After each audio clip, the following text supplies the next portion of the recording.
నువ్వైతే దేవుని నామము నిమిత్తము దెబ్బలు తినవు. ఆ దెబ్బలన్నీ దీవెనలే, ఆ మాటలన్నీ దీవెనలే. మొత్తం రాసుకుంటాడు. సత్యము నిమిత్తం అనగా నా నిమిత్తము నా కుమార్తె పొందిన దూషణ. ఇదిగో ఇన్ని తిట్లు తింది నా బిడ్డ నా కోసం, ఇన్ని దెబ్బలు తింది నా బిడ్డ నా కోసం, ఇన్ని మాటలు పడింది నా బిడ్డ నా కోసం, వెలివేయబడింది నా కూతురు నా కుమారుడు నా కోసం వెలివేయబడ్డారు, నా కోసం ఈ బాధలన్నీ పడ్డారు నా బిడ్డలో అని రాసుకుంటాడు. రాసుకొని దానికి తగ్గ జీతాన్ని కూడా పెడతాడు అక్కడ, ఫలాన్ని. అందుకే చెప్పాడు, తిట్టినోడల్లా ధన్యుని చేస్తున్నాడు, దూషించినోడల్లా నిన్ను గొప్ప చేస్తున్నాడు. నువ్వు సంతోషించి ఆనందించి పండగ చేసుకో, ప్రమోషన్ పొందుతాయి అంటే ఇంకా ఎక్కువ అయిపోతాయి అన్నమాట. జాగ్రత్త, వాక్యాన్ని మనం మీరొద్దు. కానీ దిక్కుమాల ఆలోచనలన్నీ వాడు తీసుకొస్తాడు. ఏబు దగ్గరికి తెచ్చాడు.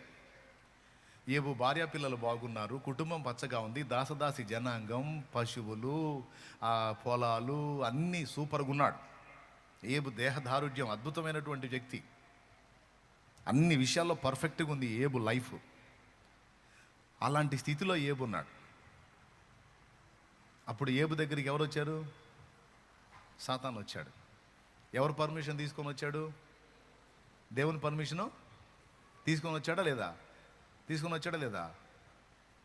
కాదు. మొదటిసారి ఏబు దగ్గరికి సాతాను వచ్చినప్పుడు దేవుని పర్మిషన్ తీసుకోకుండా వచ్చాడు. తీసుకోకుండా వచ్చి ఏం చేశాడో తెలుసా? డైరెక్ట్గా ఏబు దగ్గరికి వెళ్ళి ఏబుని ఎఫెక్ట్ చేయలేదు, కానీ ఏబు మనసులో భయాలు పుట్టించాడు. గుర్తుపెట్టుకో, ఏబు మనసులో భయాలు పుట్టించాడు. ఇవైతే చేయొచ్చు వాడు కంచె దాటి అవతలికి వెళ్ళకపోయినా కంచె యువతలుండే వాడు మన మనసుల్లో భయాలు పుట్టించే అవకాశం వాడికి ఉంది. నెగిటివ్ సిగ్నల్స్ని మన ఆలోచనల్లోకి పంపించే అవకాశం వాడికి ఉంది. అర్థమైందా? ఆ సిగ్నల్స్ని మనం తీసుకొని మనం వాడితో ఏకీభవించినప్పుడు మాత్రమే వాడు మన దగ్గరికి ఎంటర్ అవుతాడు. వాటిని వికర్షించామనుకో, వాటిని వ్యతిరేకించామనుకో, వాడు మన దగ్గర రావడానికి ఛాన్స్ ఉండదు. కానీ ఏబు ఏం చేశాడో తెలుసా? ఏబు చేసిన పెద్ద పొరపాటు అదే. వాడు ఇచ్చిన నెగిటివ్ థాట్స్ని, వ్యతిరేక ఆలోచనలని ఏబు తీసుకున్నాడు. బట్ ఏం లేదు, నీ భార్య చాలా బాగుంది, ఇప్పుడు నువ్వే ప్రాణంగా బ్రతుకుతుంది, నీకు పూర్తి విధేయరాలుగా ఉంది, ఈమె రివర్స్ అవుతుందేమో, కాదని గ్యారెంటీ ఏంటి? ఈరోజు నీ పిల్లలు 10 మంది పచ్చపచ్చగా ఉన్నారు, పండగ చేసుకుంటా ఉన్నారు రోజు, వాళ్ళు ఒక్కసారి చావరని గ్యారెంటీ ఏంది? ఏమో వాళ్ళకి ఏదైనా జరగొచ్చేమో. సింపుల్, నువ్వు రోడ్డు మీద నీ బిడ్డ బయలుదేరుతున్నాడు బైక్ తీసుకొని, వాడు రోడ్డు మీద బయలుదేరుతా ఉన్నాడు, నీ కళ్ళ ముందు వెళ్తా ఉన్నాడు, నీకు మనసులో థాట్ వచ్చింది ఏదో వద్దు, దిక్కుమాలిన ఆలోచన, వాడికి ఏమన్నా అయిద్దేమో, తగిలిద్దేమో అని జాగ్రత్త చెబుతావు లేదా? రే చిన్నగా పో, జాగ్రత్తగా పో, మెల్లగా పో అని చెబుతావు లేదా? ఎందుకు చెబుతున్నావు? డౌటు, వాడికి ఏమన్నా అయిద్దేమో, వాడికి ఏమైనా తగిలిద్దేమో, ఏమైనా జరుగుతుందేమో, ఎదురు వార్త వచ్చిద్దో అని. ఎందుకు? చాలామంది అవి ఫేస్ చేస్తున్నారు కనుక నేను కూడా అది ఫేస్ చేస్తానేమో అనే డౌట్తో నువ్వు ముందుగానే గిల్టీ ఫీల్ అవుతావు. ఎంతమందికి ఉంది ఇట్లా? ఎంతమందికి ఉంటుంది ఇలా? నాకు తెలిసి దాదాపు అందరికి ఉంటుంది. కొంతమంది చేతులు ఎత్తట్లా అర్థం కాక, దాదాపు అందరి ఫీలింగ్స్ ఇవే. స్తోత్రం, పెద్దగా చెప్పండి. అవునా కదా? రైట్, ఉంటాయి తప్పకుండా అలాంటి ఆలోచన. నీకు వచ్చినప్పుడు నువ్వేం చేస్తావు? నాకు వచ్చినప్పుడు నేనేం చేస్తానంటే, నేను ఆలోచించి కంగారు పడి ఏం చేస్తున్నావు? దేవుడు నిర్ణయించింది ఎవడు తప్పిస్తాడు? ఆయన చిత్తం. కాపాడిన ఆయనే, అప్పచెప్పిన ఆయనే, ఆయనకే అప్పచెబుతాను, వదిలేస్తాను.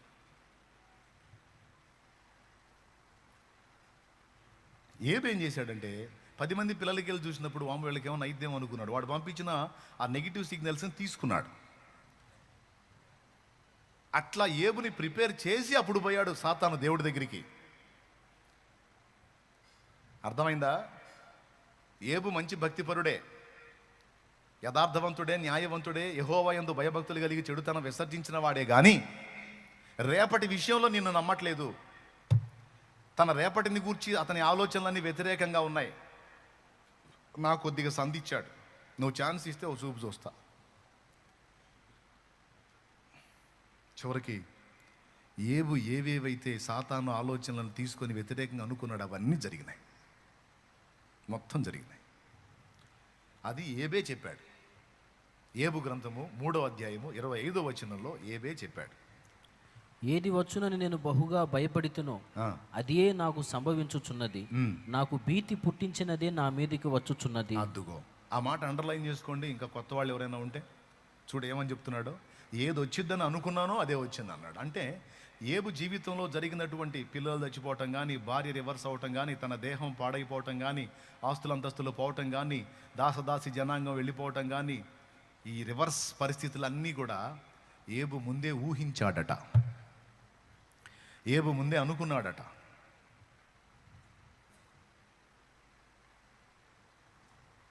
మీరు ఎప్పుడైనా ఆలోచించారా ఈ ఒక్క మాట గురించి?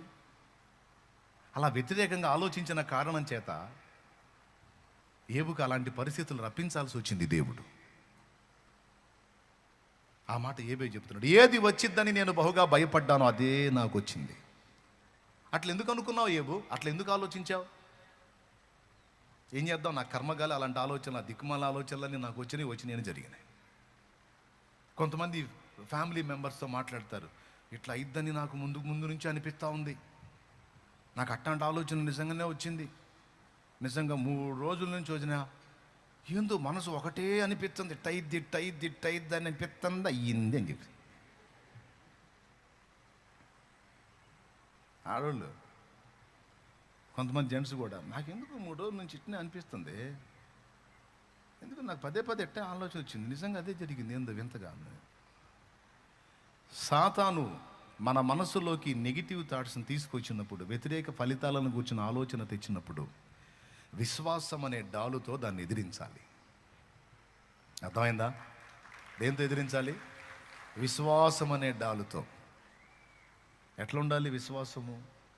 ఇలాంటి తలంపులు వాడు తీసుకొచ్చినప్పుడు ఏబు చెప్పేది ఉండే, నా అంతటా నేను ఇలా ఉన్నానా, నా భార్య నాకు ఇలా లభించిందా, నా పిల్లలు నాకు ఇలా లభించారా, అన్నీ నా దేవుడిచ్చాడు, ఉంచిన ఆయన తీసిన ఆయనకే స్తోత్రం, ఏమైనా నేనేం భయపడను, నా దేవుడు నాకు తోడై ఉన్నాడు అని ఒక్క మాట అనుకుంటే సాతానుకు సందు దొరకకుండా ఉండే.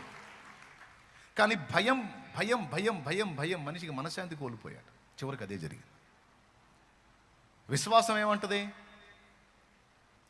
కాపాడినావు ఇంతకాలము, కాపాడెదవు ఇక ముందు కాలము. చెప్పండి, ఇప్పుడు దాకా నిన్ను కాపాడుకుంది ఎవరు? ఎంతమంది ఒప్పుకుంటారు దేవుడే కాపాడుకొచ్చాడన్న అన్నోళ్ళు చేతులు ఎత్తండి. ఆయన కాపాడకపోతే నువ్వేడ బతుకున్నావు? ఆ యాక్సిడెంట్లో నా కరెంటు పట్టుకున్నప్పుడు ఎప్పుడు పోయేదాన్ని. కానీ ఎన్నో అపాయాల్లోంచి నిన్ను కాపాడుకుంటూ వచ్చి పట్టాడు అన్నం పెట్టి ఈరోజు బతకనిచ్చింది ఎవరు?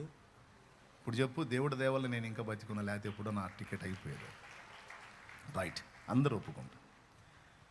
ఇప్పటిదాకా నిన్ను కాపాడిన వాడే ఇక ముందు కాపాడగలడు. ఆయన దేనికైనా నిన్ను అప్పచెప్పదలుచుకుంటే దాన్ని ఆపే దమ్ము ఎవడుకుంది? కాబట్టి నా ప్రభు చిత్తమే జరుగును గాక. ఆమేన్. కాబట్టి నువ్వెందుకు కంగారు పడాలి? ఆయన నన్ను దేనికైనా అప్పచెప్పాడంటే అనవసరంగా అప్పచెప్పాడు. దేనికైనా అప్పచెప్పాడంటే దానికి 4 లాభం నాకుంటేనే అప్పచెబుతాడు. నా తండ్రి ఏది చేసినా నా మేలుకే 100% చేస్తాడు, నా ప్రయోజనం కోసం చేస్తాడు, కానీ నా కీడును కోరేవాడు కాదు అనే విశ్వాసం ఉండాలి కదా. ఇప్పుడు పాడండి అందరూ. కాపాడినావు కాపాడెదవు,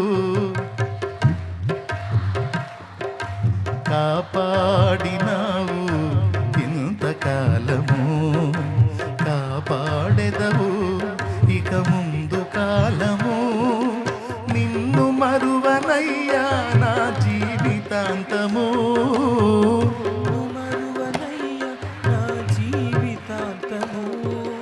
నీకే నా బ్రతుకు సొంతము, నీకే నా బ్రతుకు సొంతము, అందుకొనుము దేవా ఆరాధన, నా దీన స్తుతి నివేదన,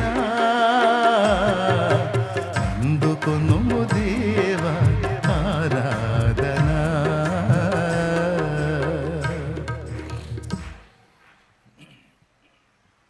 దరిద్రపు ఆలోచనలు వాడు తెస్తే సైతానా పో అని గద్దించి, ఇది కాదురా ఇంకా బెటర్ లైఫ్ ఇవ్వబోతున్నాడు నాకు దేవుడు అను, ఇంకా బెస్ట్ లైఫ్ ఇవ్వబోతున్నాడు నా దేవుడు నాకు, ఈ అవమానాలన్నీ నాకు ఆనందాలుగా మార్చబోతున్నాడు, ఈ ఇబ్బందులన్నీ నాకు సమృద్ధి కలగటానికి కారణంగా నా దేవుడు చేయబోతున్నాడు. నా చెయ్యి పట్టుకుంది ఎవరు అనుకున్నావు? సృష్టికర్త. లేని వాటిని ఉన్నట్టే పిలుచువాడు, ఉన్న వాటిని లేనట్టు చేయువాడు నా దేవుడు. సృష్టికర్త, సార్వభౌముడు, విశ్వానికి చక్రవర్తి. మా నాన్నకు తెలియకుండా ఏది జరగదో. తెలిసి మా నాన్న ఏదన్నా చేశాడంటే నా మేలుకే. ఎందుకంటే పోయిన వారం చెప్పే మా నాన్న 100% నన్ను లవ్ చేస్తున్నాడు, ప్రేమిస్తున్నాడు. మా నాన్న నేనంటే మా నాన్నకి ప్రాణం పెట్టే అంత ఇష్టం, చచ్చిపోయే అంత ఇష్టం మా నాన్నకి. అంత ప్రేమించే మా తండ్రి నాకెందుకు కీడు చేస్తాడా? ఆ కీడు వెనక కూడా నేను ఊహించని మేలేదో నాకు దాచి ఉంచుతాడు. దీన్ని విశ్వాసం అంటారు. ఈ విశ్వాసం అనే డాలుతో ఆ దుష్టుడు వేసే అగ్ని బాణాలు ఎదిరించాలి. లేకపోతే ఆ దిక్కుమాలిన ఆలోచనలు, ఆ దరిద్రగొట్ట ఆలోచనలు సైతాన్ని గడ తీసుకొచ్చి ఇప్పటికే నీ పరిస్థితి ఇట్ట అయిపోయింది, ఇంకా రాబోతున్న రోజులు ఇంకా దిగజారిపోయే ఛాన్స్ ఉంది, ఇంకా తేడాపడే ఛాన్స్ ఉంది, ఇంకేమైపోయిద్దో ఏమో, ఇప్పటికి ఎట్టుంది, రేపు ఏందో, నీ పిల్లల గతి ఏందో, అదేందో ఇదేందంటే, అవును సాతానా, నిజమే సాతానా, నిజంగా నాకేం అర్థం కావట్లేదు సాతానా అంటే మెంటల్ హాస్పిటల్ తీసుకెళ్ళి నిద్ర మాత్రలు ఇప్పిస్తారు. చివరికి అదే జరిగేది. అందుకే బరువు నీ నెత్తిన పెట్టుకో. దేవుని నెత్తిన పెట్టాలి బరువు. ఆయన చెప్పాడు, ఆయన మిమ్మల్ని గూర్చి చింతించుచున్నాడు కనుక మీ చింత యావత్తు మీ నెత్తిన పెట్టుకోండి అన్నాడా? చూడు ఏముందో చూడ, వచనం చదువు. పేతురు రాసిన మొదటి పత్రిక 5వ అధ్యాయం 6-7 వచనాలు. తగిన కాలమందు దేవుడు మిమ్మును హెచ్చించున్నట్లు ఆయన బలీయమైన చేతి కింద దీన మనస్కులై ఉండండి. తర్వాత ఆయన మిమ్మల్ని గూర్చి చింతించుచున్నాడు కనుక. ఎంత బంగారు మాట అండి అది. అసలు ఆయన నిన్ను గురించి చింత కలిగి ఉన్నాడు. ఆయన మిమ్మల్ని గురించి చింతించుచున్నాడు కనుక మీ చింత యావత్తు ఆయన మీద వేయుడి. ఆయన వెయ్యమన్నది వెయ్యకపోతే పాపమా కాదా? ఆయన చెయ్యమన్నది చెయ్యకపోతే పాపం. ఆయన వేయమన్న చింత మన ఎత్తిన కాకుండా ఆయన మీద వేయకపోతే పాపం. కాబట్టి నీకు దిక్కుమాల ఆలోచనలు వచ్చినప్పుడల్లా, అమ్మో ఈ ఆలోచన నా నెత్తిన పెట్టుకున్నానంటే దేవుడు కోపపడతాడు, అది పాపం అయింది. ఈ ఆలోచనలన్నీ దేవా నీకే అప్పచెప్తున్నా. నాకు నువ్వు ఉన్నావు. ఎవరున్నారు? నాకు నువ్వు. ఆశలు అడుగంటి వేసారిన బ్రతుకులకు ఆత్మీయత కరువై అలమటించు వారికి. ఆశలు అడుగంటి వేసారిన బ్రతుకులకు ఆత్మీయత కరువై అలమటించు వారికి ఉన్నదా ఆశలు తీర్చు తీరం, ఉన్నదా ఆత్మీయతలకు నిలయం, ఉన్నదా ఆశలు తీర్చు తీరం, ఉన్నదా ఆత్మీయతలకు నిలయం. నీవే లేకపోతే నేనేమై ఉందును దేవా, నీవే లేకపోతే నేనేమై ఉందును దేవా. ఉన్నావు నాకై ఇమ్మానుయేలుగా, ఉంటావు తోడై యెహోవా షమ్మాగా. ఉన్నావు నాకై ఇమ్మానుయేలుగా, ఉంటావు తోడై యెహోవా షమ్మాగా. ఎవరున్నారని ఎప్పుడుంటారని చితికిన బ్రతుకున ఆశ్రయమెవరని. ఎవరున్నారని ఎప్పుడుంటారని చితికిన బ్రతుకున ఆశ్రయమెవరని. నీవే లేకపోతే నేనేమై ఉందును దేవా, నీవే లేకపోతే నేనేమై ఉందును దేవా. ఉన్నావు నాకై ఇమ్మానుయేలుగా, ఉంటావు తోడై యెహోవా షమ్మాగా. స్తోత్రం. ఇలా పాడుకొని ఏసైకి అప్పచెప్పాలా అంతేనా? లేదా జుట్టు బీక్కుంటారా? ఏమమ్మా ఎన్నిసార్లు చెప్పాలి? ఇదే ఆలోచన గుర్తుపెట్టుకోండి. అనవసరంగా పిచ్చి పిచ్చి ఆలోచనలు చేయొద్దు. నా పిల్లల ఫ్యూచర్ ఎలా ఉంటుందో, వాళ్ళ బ్రతికి ఎలా ఉంటుందో, నేను ఎలా ఉంటానో, నా ఫ్యూచర్ ఎలా ఉంటుందో, నా స్టడీస్ ఎలా ఉంటాయో, నాకు జాబ్ వచ్చిద్దో రాదో, నాకు పెళ్ళి అయిద్దో కాదో. అమ్మ, నిన్నంటూ పుట్టించినోడు నీకు పెళ్లి చేయాలని డిసైడ్ చేస్తే నిన్ను చేసుకునేవాడిని కూడా ఏడో చోట పుట్టించే ఉంటాడు. నువ్వేం దిగులు పడద్దు. తగిన కాలం ముందు తప్పకుండా అది నీ ముందుకు వచ్చి, దాని గురించి నువ్వేమి కంగారు పడాల్సిన అవసరం లేదే. తల్లి గర్భంలో నిన్ను పుట్టించినప్పుడు నువ్వు భూమి మీదకి రాకమునిపే నీ కడుపు ఆకలి తీర్చడానికి నీకు పాలనిచ్చిన దేవుడు, అమ్మ ద్వారా నీకు పాలనిచ్చి నీ ఆహారాన్ని ముందే రెడీ చేసిన దేవుడు, నీకు అన్నీ ముందుగానే సిద్ధపరిచిన దేవుడు. మిగిలిన కార్యాలు చేయడా? కాబట్టి అవిశ్వాసులైన వారు, అన్యజనులైన వారు వీటి గురించి విచారిస్తారు. కానీ మీరు నా పిల్లలు గనక, వాస్తవం మీకు తెలుసు గనక, మీ జీవితాలు నా చేతుల్లో ఉన్నాయి గనక, నా సురక్షితమైన రెక్కల నీడలో మీరు ఉన్నారు గనక భయపడవద్దు, కలత చెందవద్దు, కలవరపడవద్దు, దిగులులో బతకొద్దు. నేను అనుమతించకుండా నీకేది రాదు, నా సెలవు లేకుండా నీకేది కాదు. నీకు ఏదన్నా అనుమతించబడింది అంటే అది నీకు అవసరం, అంతే. నేను అనుమతించాను, ఇంకంతే. అనుమతించిన నేనే తగిన కాలం ముందు తీసేస్తాను.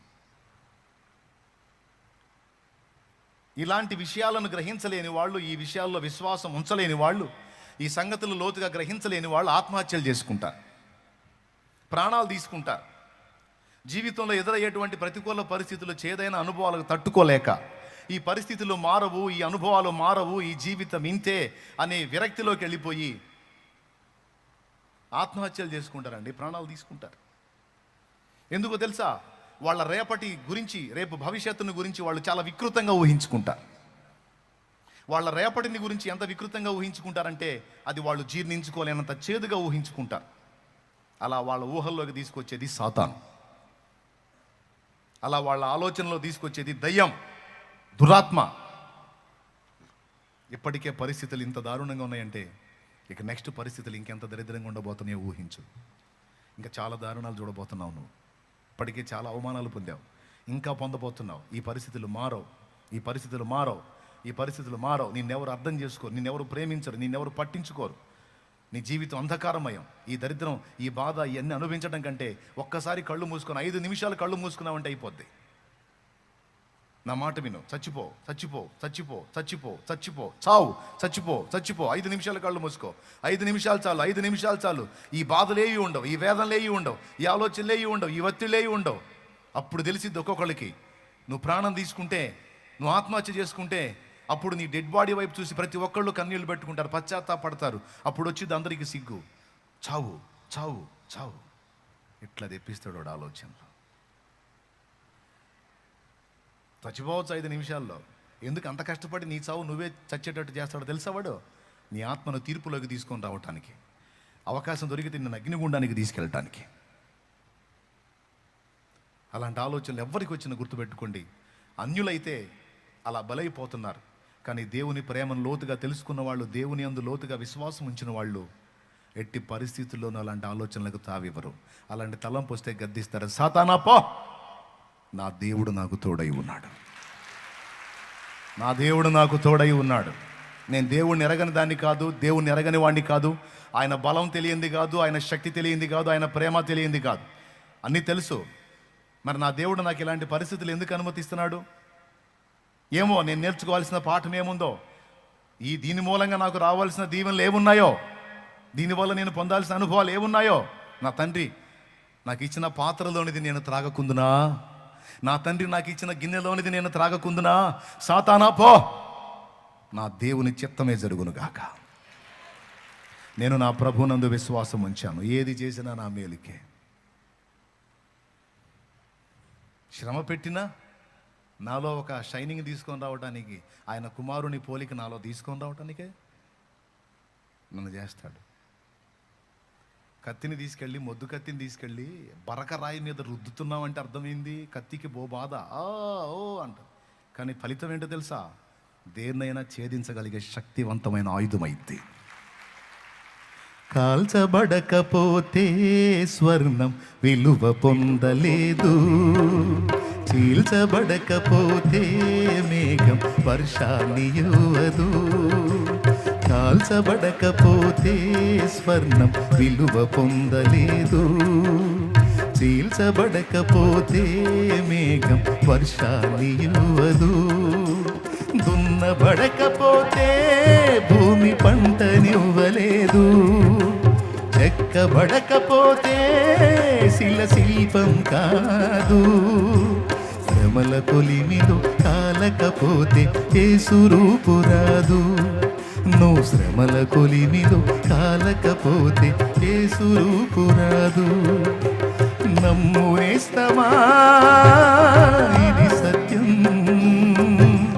వీడబోకుమా విశ్వాసం, నీ ఆశ నిరాశ కానే కాదు, వేదన ఎందుకు, నీ కన్నీరు కలకాలముండదు, కలతే చెందకు.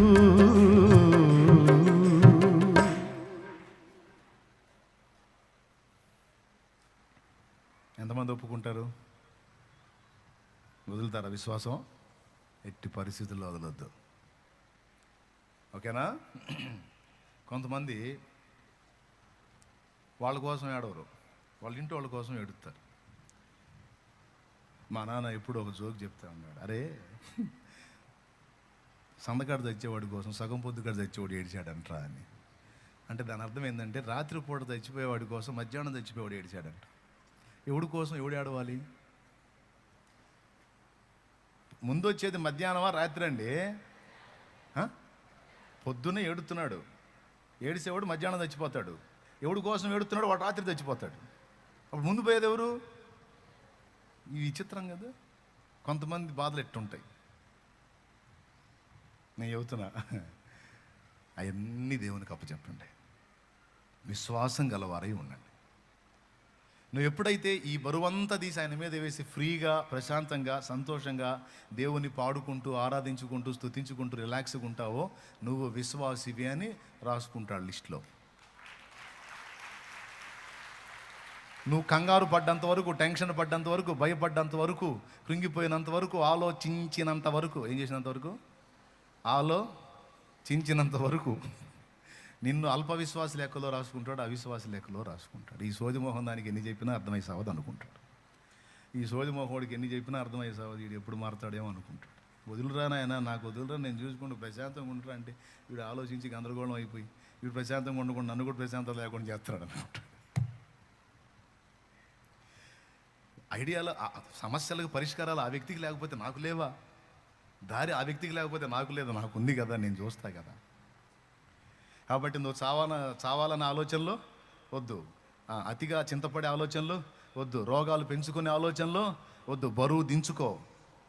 మనకు ఒక నిరీక్షణ ఉందండి, మనకు ఒక ఆధారం ఉన్నాడండి, మనకు దేవుడు ఉన్నాడండి, ఆయన తెలుసండి, మనకి ఆయన ఏందో కూడా తెలుసండి. తెలిసి మనం ఆ బరువు పెట్టుకోవద్దు. ఇంతవరకు అర్థమైన వాళ్ళు ఒక్కసారి చేతులు ఎత్తండి. నిజంగా అర్థమయ్యే చేతులు ఎత్తారా?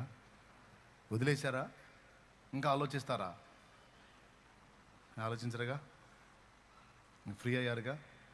ఇప్పుడు చదివిన వచ్చిన దగ్గరకు వస్తాయిక.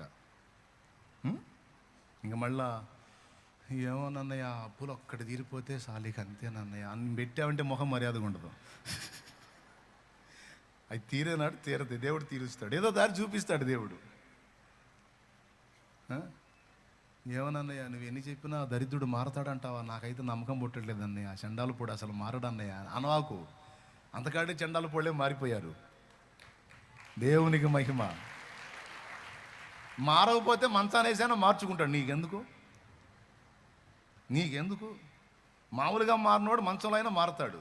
వదిలే, అప్పచెప్పు దేవునికి. ఏందంత ముందు నా కోసం తెగ చెప్పేదాని ఏది చెప్పట్లేదు. ఏంటంటే మొన్న శాలేమన్న ఒక మాట చెప్పాడు, మామూలుగా మారినోడిని మంచాన్ని వేసైనా మార్చుకుంటాడంట. నేను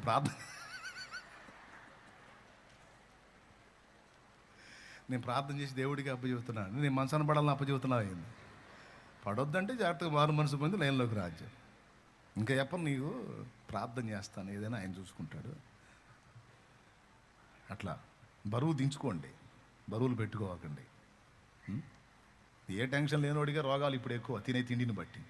దీనికి తోడు ఇంకా టెన్షన్లు జోడించారనుకో కంపెనీ రోగాలు వస్తాయి. కంపెనీ రోగాలు అంటే తెలుసా, బ్రాండెడ్ ఐటమ్ అన్నమాట. ఇక చెదరది, అది వచ్చిందంటే పోదు. స్తోత్రం. వద్దు, ఉన్న రోగాలు తగ్గాల యేసునామంలో. అన్ని బీపీలు, షుగర్లు, క్యాన్సర్లు మొత్తం పోవాలి యేసునామంలో.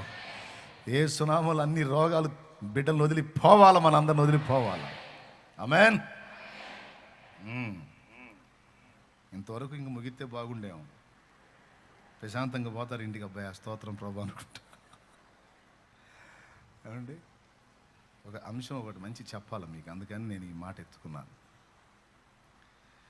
యేసు ప్రభు, నేను భూమి మీద సమాధానము కలుగజేయవచ్చితనని మీరు తలంచుకుడి, నేను భేదాన్నే కలగజేయవచ్చాను కానీ సమాధానాన్ని కలగ చేయడానికి రాలేదని చెప్పాడు. ఈ మాట మొదటిసారి చదివినప్పుడు డౌట్ వచ్చింది నాకు. భేదాన్ని కలుగజేస్తానంటున్నాడు ఏంది? దేవుడు సమాధానానికి కర్త అని ఉంది కదా.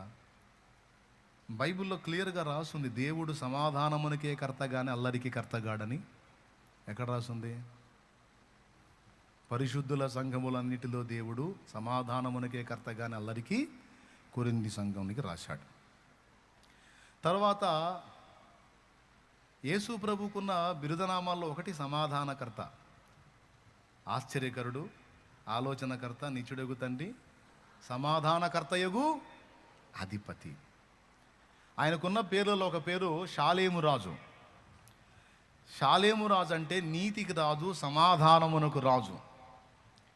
ఇట్లాగా మొత్తం సెర్చ్ చేసుకుంటా పోతే దేవుడు సమాధానకర్తే కనపడతాడు. సమాధానానికి కర్త, సమాధానానికి అధిపతి, సమాధానానికి రాజు అని దేవుడు మనకి అలా ప్రత్యక్షమవుతాడు. కానీ ఇక్కడ వచ్చి ఏమంటున్నాడంటే, నేను భూమి మీద సమాధానం కలుగజేయడానికి రాలేదు, భేదాన్ని కలుగజేయడానికి వచ్చాను అన్నాడు. అంటే ఎలా భేదాన్ని కలగజేస్తాడు, ఎందుకు అలా అయ్యిద్ది అన్న ఒక ప్రశ్నకి సమాధానం మనం వెతుక్కొని ప్రార్థన చేసుకుందాం. సింపుల్గా సంతోషంతో స్తోత్రం చెప్పండి. ముదిరిపోయారు మీరు. సరే, భేదాన్ని ఎందుకు కలగజేయవచ్చి తిని అన్నాడంటే, భూమి మీద అసత్యము నిండి అసత్యము ప్రబలి ఉంది. బాగా వినండి. సత్యము ఇంటూ పరిశుభ్రత ఇంటూ న్యాయం ఇంటూ వ్యతిరేక పదాలు. చిన్నప్పుడు మనం చదువుకున్నప్పుడు వ్యతిరేక పదాలు రాసాం, గుర్తుంది కదా. ప్రకృతి వికృతులు, అలాగే వ్యతిరేక పదాలు, ఇవన్నీ మనం చిన్నప్పుడు రాసుకున్నాం. వాటిల్లో వ్యతిరేక పదాల్లో ఒకటి సమాధానం, అసమాధానం. ఓకేనా? రైట్. సత్యం ఇంటూ నీతి ఇంటూ. ఇప్పుడు లోకం మీద అంతా అసత్యం ప్రబలి ఉంది. మనుషులంతా అంధకారంలో, అసత్యంలో, సాతాను చేసినటువంటి మోసంలో బతుకుతున్నారు. అలాంటి పరిస్థితుల్లో ఉన్న సమాజంలోనికి దేవుడు ప్రభు ఎలా వచ్చాడంటే సత్యమై వచ్చాడు. ఈ సత్యం ఒక్కొక్క మనిషిని వెలిగించడం మొదలుపెట్టింది. ఈ వాక్యమై ఉన్న సత్యం నిజమైన వెలుగు ఉండెను, అది లోకములోనికి వచ్చుచు మనుషులను వెలిగించుచుండెను అని రాస్తుంది యోహాను సువార్తలో 1వ అధ్యాయంలోనే ఉంటుంది. ఈ సత్యమన్నా ఆయనే, వాక్యమన్నా ఆయనే, వెలుగన్నా ఆయనే, జీవమన్నా ఆయనే, మార్గమన్నా ఆయనే. ఇవన్నీ యేసు ప్రభు తానే అయి చెప్పాడు.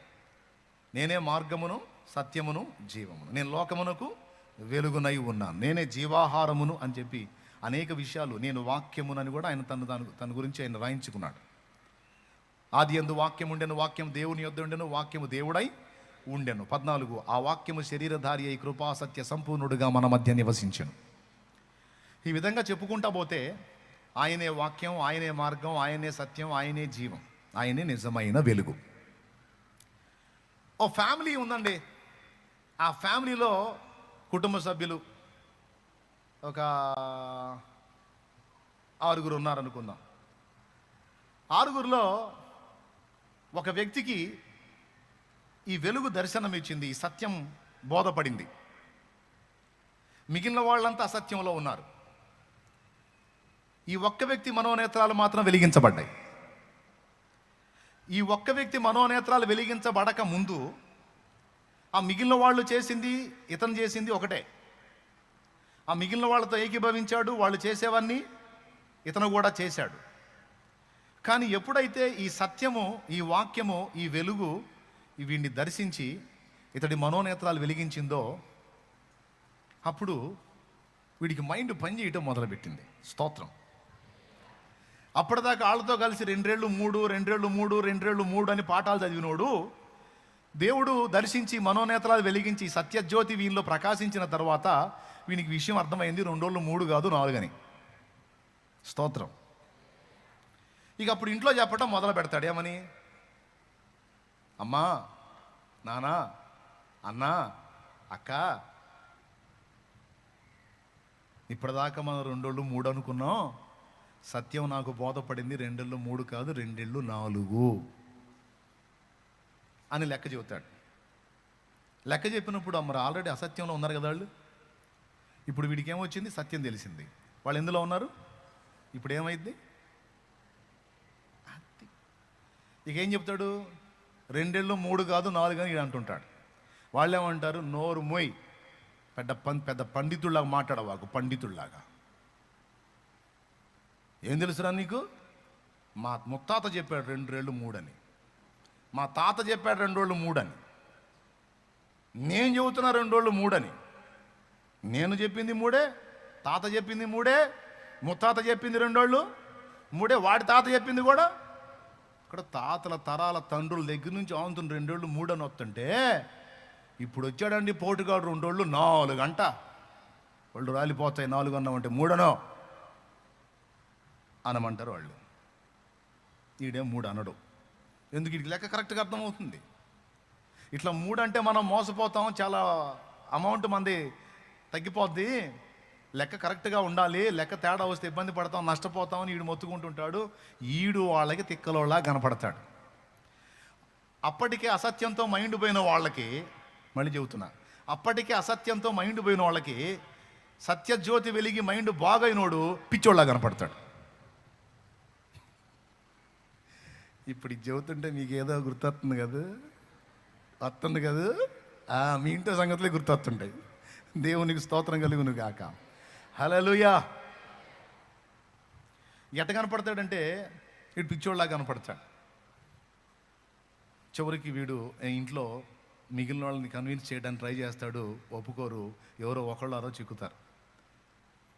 నా మాట విని నేను చెప్పేది నిజం. కావాలంటే ఇది లెక్క చూడు, 1 1 1 1 2 2 కలిపితే ఎన్ని వచ్చినాయి?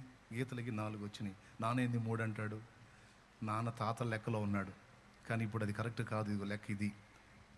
అప్పుడంటే నాన్నకు స్టడీ లేదు, చదువు లేదు, తాతకు చదువు లేదు, ముత్తాతకు చదువు లేదు, ఎవడేది చేయలేదు నమ్మారు. మనం చదువుకున్నాం కదా, లెక్క ఇది కదా, ఇదిగో 4, నాన్న 3 అంటున్నాడు, నువ్వు అన్న అర్థం చేసుకుంటే కరెక్టేరా అన్నయ్య, కరెక్టేరా 4, మరి ఎట్లా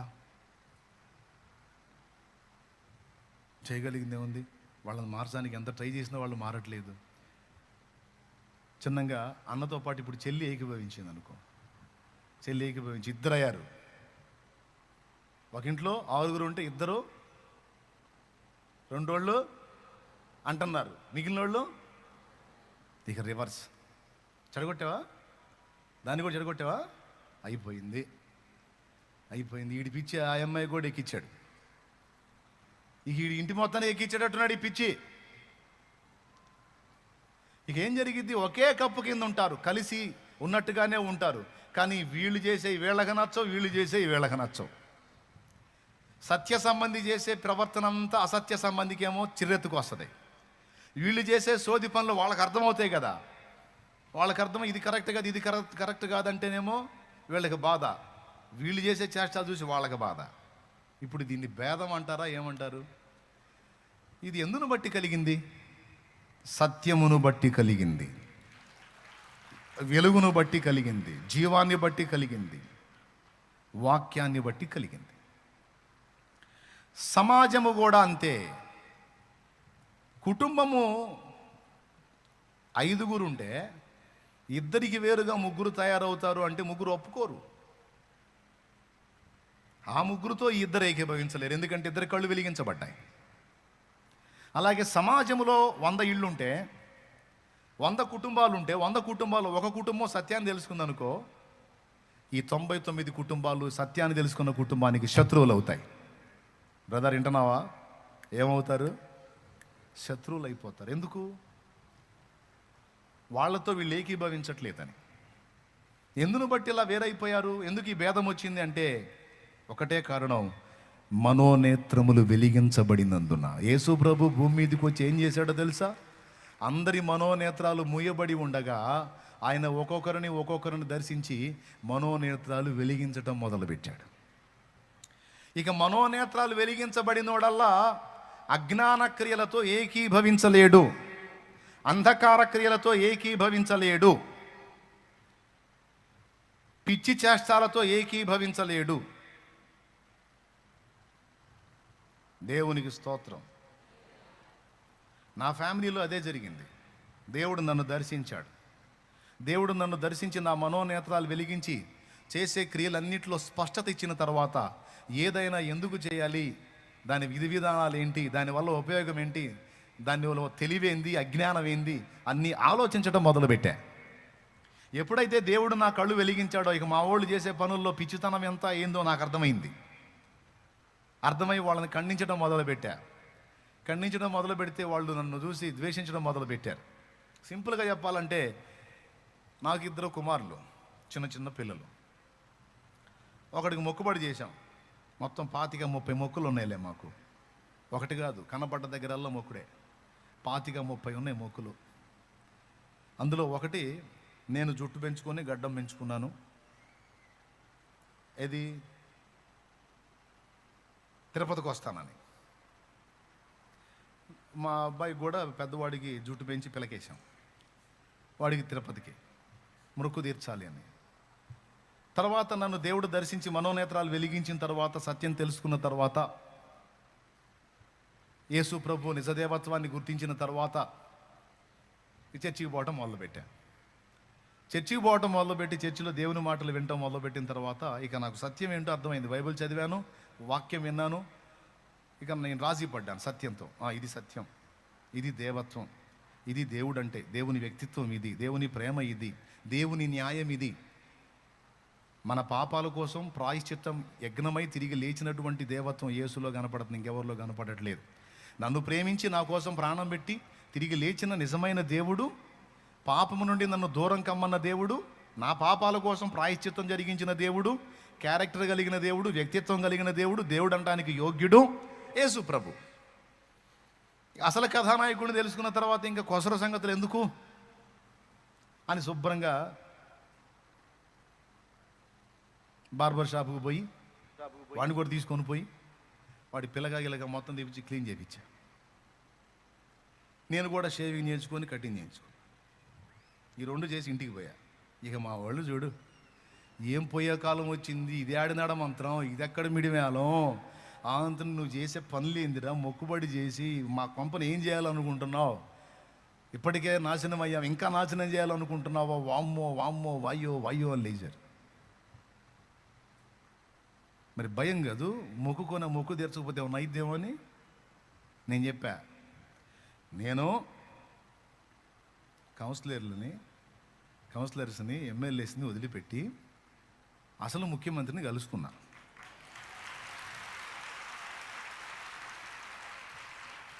అర్థమైందా? ఇప్పటిదాకా నేను ఇప్పటిదాకా వాళ్ళని ఫాలో అయ్యే వాళ్ళ క్యాడర్ ఏంటంటే ఇది. టాప్ 1 ఎవరంటే ఆయన, అందరికీ పైన ఉన్నవాడు ఆయన, దహించు అగ్ని ఆయన, అతి శ్రేష్ఠుడు ఆయన. ఇక ఆయనతో నాకు సంబంధం ఏర్పడింది, అసలు వాడితో నాకు పరిచయం ఏర్పడింది. కొసరసరికి ఇంకేం చేయదు, కావాలంటే చూసుకోండి అన్న. వాళ్ళ భాషలో వాళ్ళకి అర్థమయ్యేటట్టు చెప్పా. పాపం 4-5 రోజులు అల్లాడిపోయారు. భయం, జరిగిన నష్టాలుగా ఇంకేం జరుగుతాయో అని. ఏమీ జరగదు. నేను సత్య దేవుడిని తెలుసుకున్నా, నిజమైన దేవుడిని తెలుసుకున్నా, కొలతలు కలిగిన దేవుడిని తెలుసుకున్నా, దేవుడు అనడానికి యోగ్యుడిని తెలుసుకున్నా, మన కోసం ప్రాణం పెట్టిన దేవుడిని తెలుసుకున్నా, ఆయన రెక్కల నీడలోకి వెళ్ళిపోయా. ఇక ఏది నన్ను ముట్టజాలదు, ఇక నాకు ఏమీ కలగదు, భయపడొద్దు, ధైర్యంగా ఉండండి అంటే వాళ్ళు ఎటు ఊరుకుంటారండి, గొడవేగా ఇంట్లో. ఇక నేను ఏది చేసినా వాళ్ళకి చీదరగానే ఉంది. ఇంకేదన్నా చేయని రివర్స్ అవుతున్నారు మొత్తం. దీన్ని భేదం అంటారు. ఇప్పుడు చూడండి, యేసు ప్రభు నన్ను దర్శించి మా ఇంట్లో ఏం స్టార్ట్ అయింది? భేదం స్టార్ట్ అయింది. అయితే నేను ఊరుకుంటానా? ప్రార్థన చేయటం మొదలుపెట్టా. ఒక్కొక్కళ్ళని దర్శించు ప్రభువా, మాట్లాడు, నన్ను దర్శించావుగా, నాతో మాట్లాడావు, వాళ్ళ కళ్ళు కూడా తీరు. నేను చెబితే వాళ్ళకి పిచ్చోళ్ళగా కనపడుతున్నాను, సోదోళ్ళగా కనపడుతున్నా, తిక్కలోళ్ళగా కనపడుతున్నాను. వాళ్ళకి మైండ్ పోయిందని సంగతి వాళ్ళకి తెలియట్లేదు. వాళ్ళకి మైండ్ పోయిందని సంగతి వాళ్ళకి తెలియట్లే. ఒకప్పుడు నాకు కూడా పోయింది. ఇప్పుడు నువ్వు నా మైండ్ సరి చేసావు, వాళ్ళకి మైండ్ వచ్చేటట్టు చేయిస్తాంటే అని ప్రార్థన చేయడం మొదలు పెడితే ఒక్కొక్కళ్ళని దర్శించాడు. ఇంటి మొత్తం బాప్తీసం పొందారు.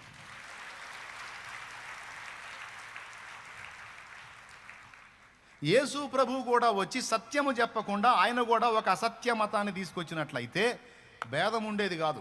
అది ఇక్కడ రహస్యం. అర్థమైందా?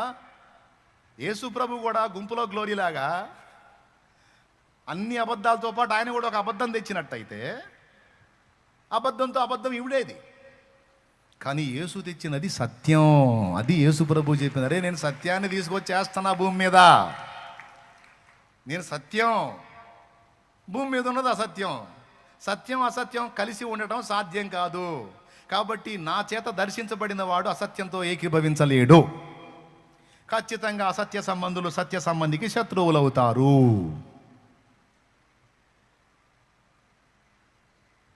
ఎంత ద్వేషం అంటే కొంతమంది తల్లిదండ్రులకి కూతురు సచ్చినా చూడరు, కొడుకు సచ్చినా చూడరు. ఎందుకో తెలుసా? వాళ్ళు యేసుప్రభుని నమ్ముకున్నారని. ఏమన్నా వ్యభిచారం చేసిందా, దొంగతనం చేసిందా, నరహత్య చేసిందా, దౌర్భాగ్యుడా? ఏం పాపం చేసి ఏం దరిద్ర పేరు తెచ్చిందని ద్వేషిస్తావురా దౌర్భాగ్యుడా అని అందామనిపించింది. అనకూడదు, పాపం బాధపడతారు. అనలే, నేను అనను. దేవునికి స్తోత్రం, హల్లెలూయా.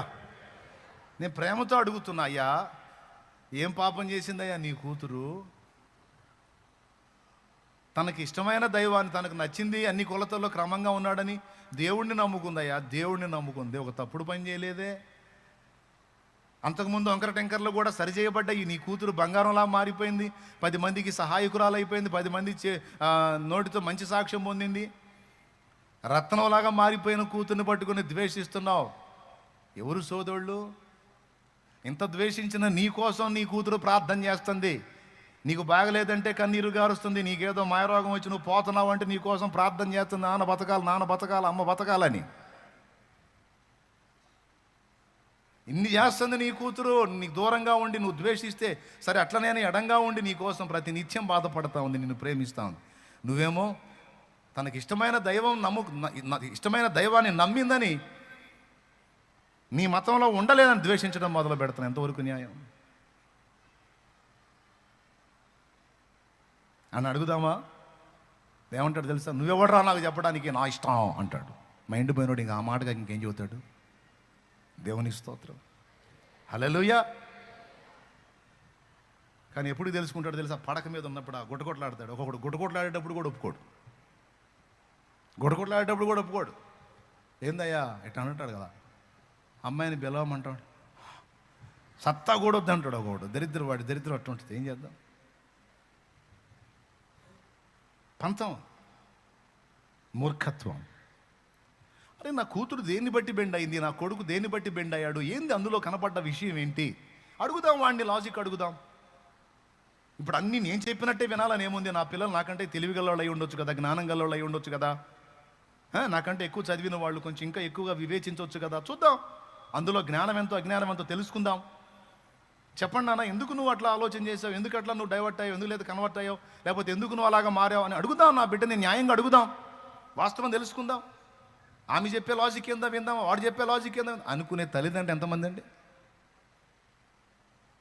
మూర్ఖులు ఎక్కువ, అసత్య సంబంధులు ఎక్కువ. వాళ్ళకి తెలిసింది ఒకటే, ద్వేషించడం, తిట్టడం, వాళ్ళని అవాయిడ్ చేయటం, టార్చర్ చేయటం.